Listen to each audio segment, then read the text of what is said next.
Hi guys, assalamu alaikum. It's me Tausif back with another vlog. So যেহেতু আপনাদেরকে আমি বলেছিলাম যে সেটআপ ট্যুর 1 এর পর আমি খুব শীঘ্রই আর কি আপনাদের জন্য সেটআপ ট্যুর আরেকটা দ্বিতীয় পর্ব নিয়ে আসব। সো আজকে আর কি নিয়ে এসেছি, বেশ কিছুদিন গ্যাপ হয়ে গিয়েছিল, তো শুরু করা যাক।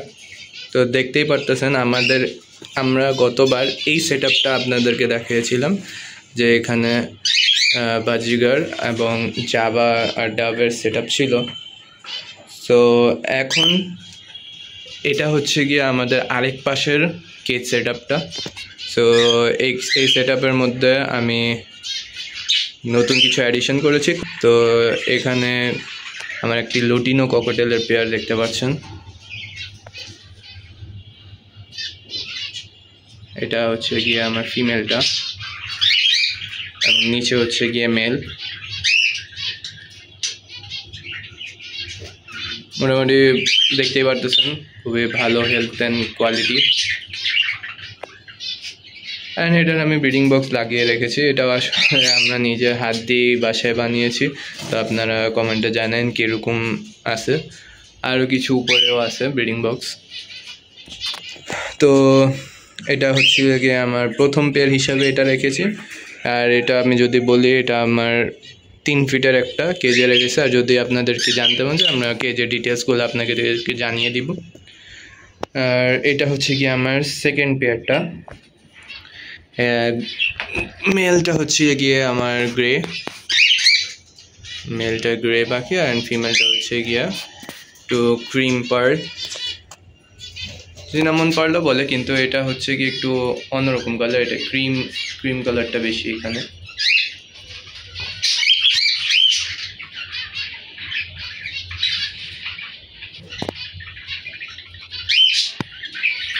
তো এটাও আসলে আমার ডিম পেড়েছিল এই পেয়ারটা, কিন্তু ডিমটা কিছু কারণে নষ্ট হয়ে গেছিলো। আসলে গরমও ছিল, মে জুনের কথা, তো বুঝতেই পারতেছেন। এটার পাশে আমার হচ্ছে গিয়া, এটা আপনারা হয়তো বা দেখেছেন আমার শর্টসগুলিতে, এটা আমার হোয়াইট ক্রেস্টেড জেব্রা ফিঞ্চের পেয়ার, মাস্টার পেয়ার মূলত।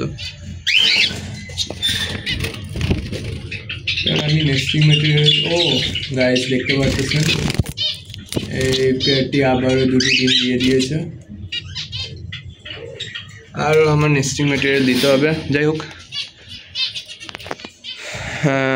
আর এটা হচ্ছে কি আমি খুব রিসেন্টলি অ্যাড করেছি পেয়ারটা, দেখতে পারতেছেন। এটা হচ্ছে কি একটা লুটিনো পাইরের মেল। আর আমি লুটিনো ফিমেল এটার সাথে পেয়ার করেছি। খুবই সুন্দর একটি লুটিনো। আর গ্রেটাও আপনারা দেখতে পারতেছেন।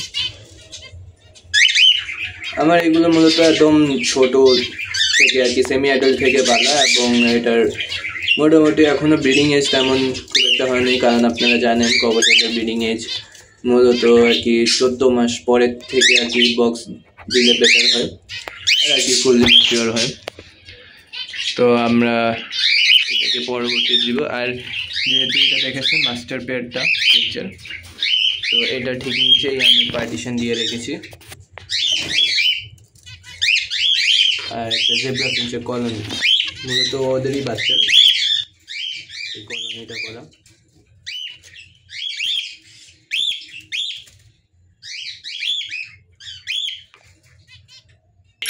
তো এটাই আসলে আপনারা অবশ্যই কমেন্টে জানেন আপনাদের এই পাশের সেটআপটা পার্ট 2 বলতে গেলে কেমন লেগেছে। এবং ফিউচারে আমরা এই পেয়ারগুলির আপডেট দিব, এটার ব্রিডিং রেজাল্টস নিয়ে। আর ইতিমধ্যে আমি আপনাদেরকে একটা দুঃখের খবর দিতে যাচ্ছি যে আমার এইটার যে ডায়মন্ড ডাবের যে বেবিটা হয়েছিল, সেটা কোনো কারণে আর কি মারা গিয়েছে। তো এখন দেখা যাক পরবর্তী নেক্সট ব্রিডটা কীরকম হয়। আশা করা যায় যে ভালোই কিছু। আচ্ছা, এটারও যদি আমি আপনাদেরকে আপডেট দিই, এটারও আর কি একটা বেবি মারা গিয়েছে, যেহেতু আপনারা লাস্ট ব্লগে দেখেছিলেন। তো এটার বেবিসগুলো ভালো বড় হয়ে গিয়েছে। এটার আমি আর কি শো করে দিব আপনাদের আমার শর্টসের মধ্যে, তো এটার জন্য আপনারা ওয়েট করুন। তো এটার সাথে আমি বিদায় নিচ্ছি আপনাদের মাঝে থেকে। আপনারা অবশ্যই জানেন আমার সেট আপটা আপনাদেরকে কীরকম লেগেছে, ছাদের উপর একটা ছোটোখাটো সেট আপ। আর অবশ্যই জানেন আমরা কি কি অ্যাড করতে পারি আরও। আর আপনাদেরকে এইভাবেই সাপোর্ট করতে যান, লাইক অ্যান্ড সাবস্ক্রাইব করেন আর আমাদের পাশেই দাঁড়ান। আল্লাহ হাফিজ।